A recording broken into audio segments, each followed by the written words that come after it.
जन्मेजय सांगतात की मला माझ्या पूर्वजांची कथा ऐकायची. त्यावेळेला वैशंपायन सांगतात तुमच्या कुळामध्ये काही 4-5 लोक असे होऊन गेले की त्यांची नावं अजरावमध्ये. लहान बाळाला विचारलं तर सांगतील अशी नाव आहेत. त्याच्यातलं सगळ्यात जुनं नाव सांगितलं त्यांनी, दुष्यंत. आणि दुष्यंताचा मुलगा भरत. भरतावरून तुम्हाला नाव पडलंय भरत वंश. दुष्यंत नावाचा राजा आहे, राज्य करत होता, हस्तिनापूरचा राजा आहे. राजा मृगयेसाठी जंगलात गेला. आता ही जेव्हा जेव्हा राजा येईल ना तेव्हा मृगया हा शब्द येत असतो बघा तुम्ही. म्हणजे राजाला शिकारीतलं पूर्ण ज्ञान यावं याकरता राजा अजून ते ज्ञान बोथड होऊ नये, गंज येऊ नये त्याला, म्हणून राजा 1-2 महिन्यातून मृगयेला जायचा. राजा लोकांची ती परंपरा होती. राजा मृगयेला गेला. कण्व नावाचे मुनी आणि त्या कण्व मुनींचा आश्रम होता जंगलामध्ये. कथा व्यवस्थित ऐकायची, लक्ष देऊन ऐकतील, त्यांची लिंक तुटणार नाही. कण्व नावाचे मुनी होते.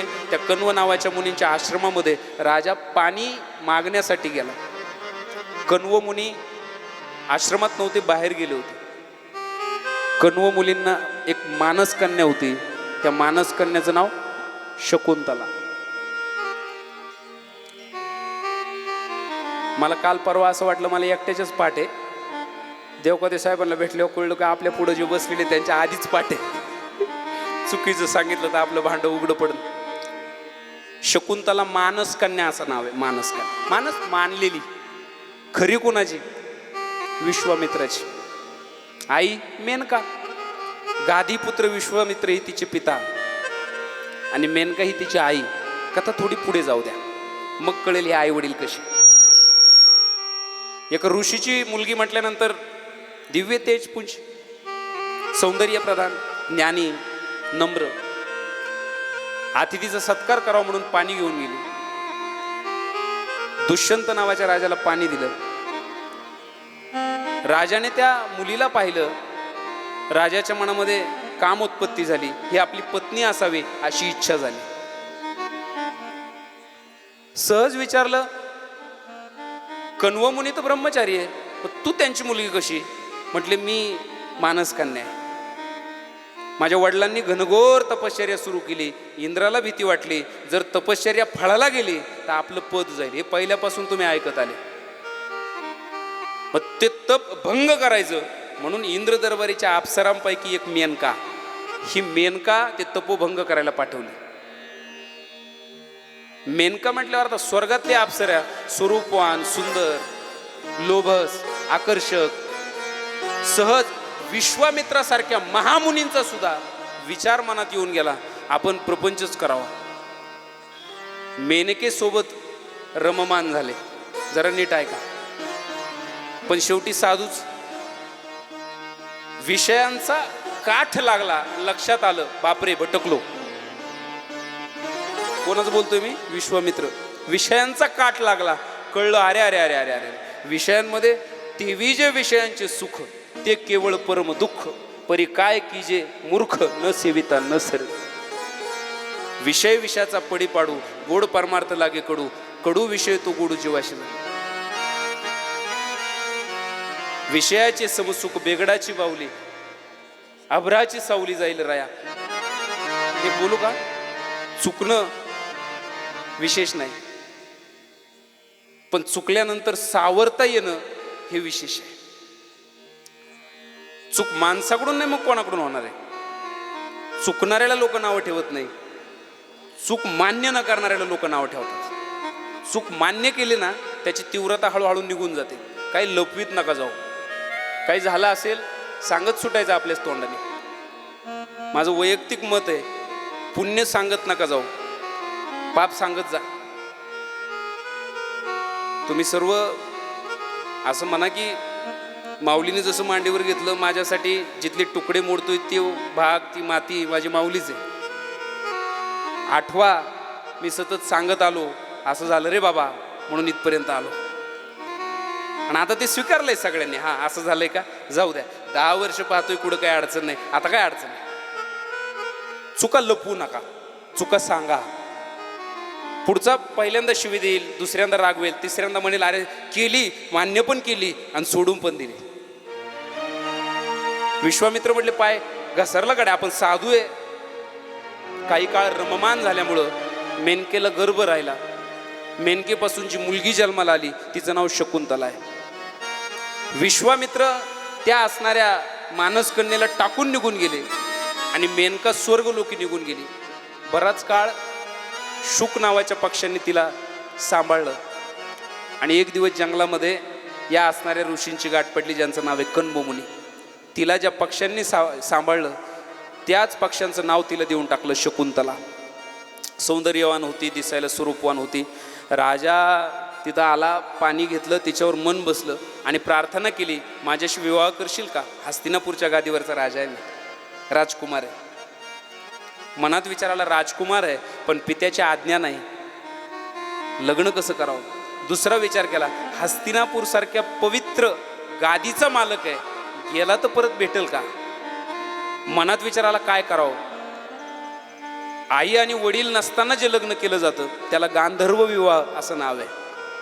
स्वतःच्या मनाने केलेला विवाह.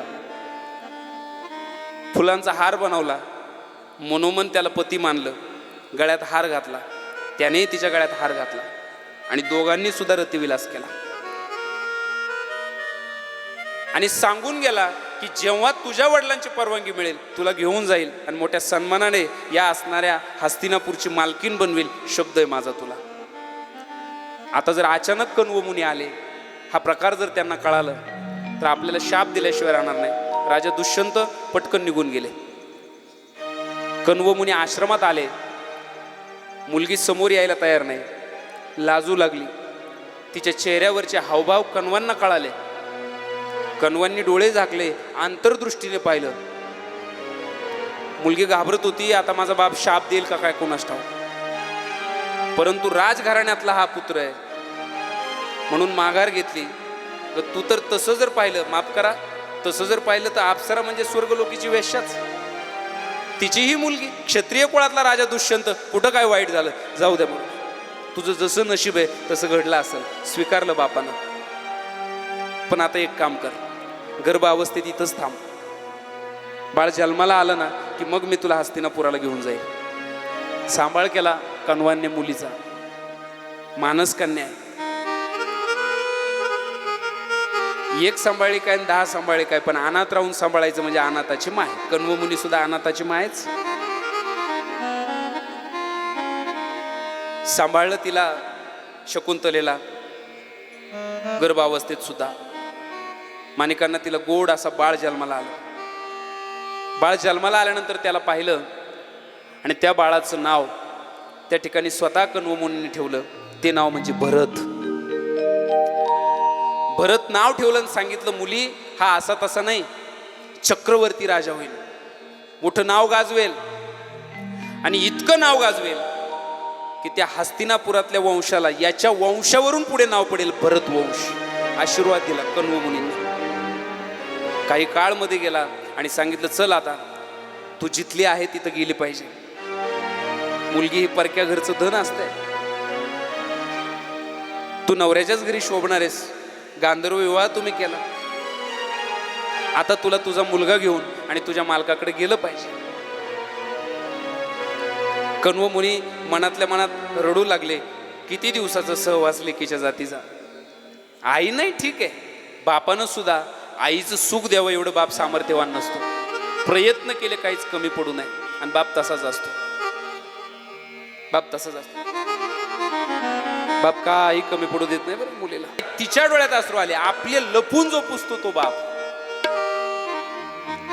बापानं मुलीला घेतलं, तिचं बालपण आठवलं. आई सोडून गेली, बाप सोडून गेली, ती दिवस आठवले म्हणून बाप. कण्वांनी सांभाळली, कळवळा आला, घेऊन गेला, दरबारात पोहोचला. लेकीच्या जातीचं दुःखच दुःख असतं. कधी कधी झालं तर चांगलं, नाही तर आयुष्यभर विचाराच्या वाट्याचं दुःख कधी पाठ सोडते. कितीतरी महिला तुम्ही पहा, आयुष्यभर दुःखाने पाठ नाही सोडले तरी जगते बिचारी. जुना काळ असा होता, बाप म्हणायचा कन्यादान केलं ना आता तू माझी नाही. आणि सासर असं होतं, अर्ध आयुष्य निघून जायचं पण तिला आपलं मानत नव्हते बरं. किरसुनी म्हणायची तिला. आणि ती बिचारी यांच्या वंशाला दिवा द्यायची. खरंच पाहत होत तेवढा अलका कुबलचं माहेरची साडीच काय गोड आहे. दरबारात गेली, दुष्यंतने पाहिलं, आसन बसायला दिलं, कण्वांचं स्वागत केलं आबा. आणि काय केलं दुष्यंताने ऐका. दुष्यंताला सांगितलं की राजा तुझ्या पत्नीला घेऊन आलोय. असं बघायला लागला तिच्याकडे जणू काही हिला मी पूर्वी कधीच बघितलं नाही. मी आपल्या बाळाला घेऊन आलेत, बाळाचा स्वीकार करा. आपला गांधर्व विवाह झाला, माझे वडील आश्रमात नव्हते, तुम्ही आले होते, आठवतं ना? हे बघा तुमचं बाळ, याचा स्वीकार करा. राजाचे वाक्य ऐका. निर्लज्ज स्त्री, मी आणि तुझ्याशी विवाह अजिबात नाही. आत्ताच्या आत्ता असं बोलत असशील तर चालते हो. माझ्या आणि तुझ्या विवाहाचा काय संबंध आहे? कोण साक्षी याला? असं काय करता हो तुम्ही? असं काय करता? साक्षी नाही असं कसं म्हणता हो?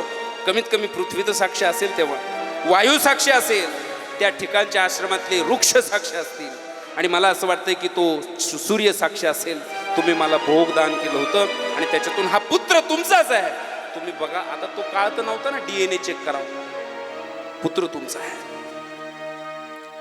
निर्लज्ज स्त्री, मला दाग लावू नकोस. मी राजा, तुझा परिचय दे. माझा परिचय? तुम्ही पण सांभाळून बोला, माझा परिचय मागू नका. नाही, आईवडिलांचं तर नाव सांगशील. माझे वडील गादी पुत्र विश्वामित्र सृष्टी निर्माण करण्याचं सामर्थ्य ठेवतात. माझी आई 14 भुवनांचं भ्रमण करते, सामान्य नाही. तिची मुलगी आहे मी.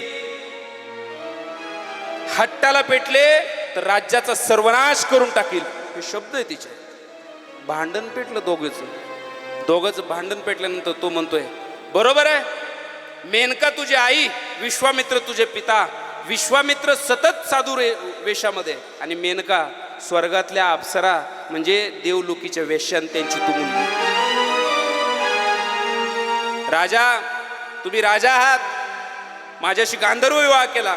तोंड सांभाळून बोला, माझ्या आईवडिलांना दूषणे देऊ नका, अन्यथा शापाला बळी पडाल.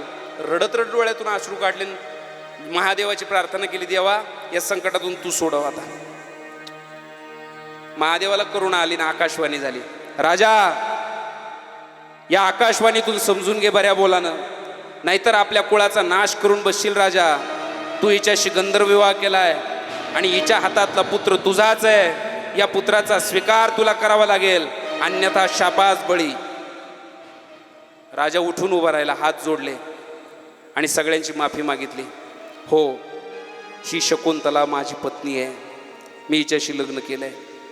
कण्व मुनी म्हणतात, राजा नशीब माझे तोंड बंद राहिलं, शाप दिला असता तर भोगावा लागला असता. मग अगोदर का नाकारली?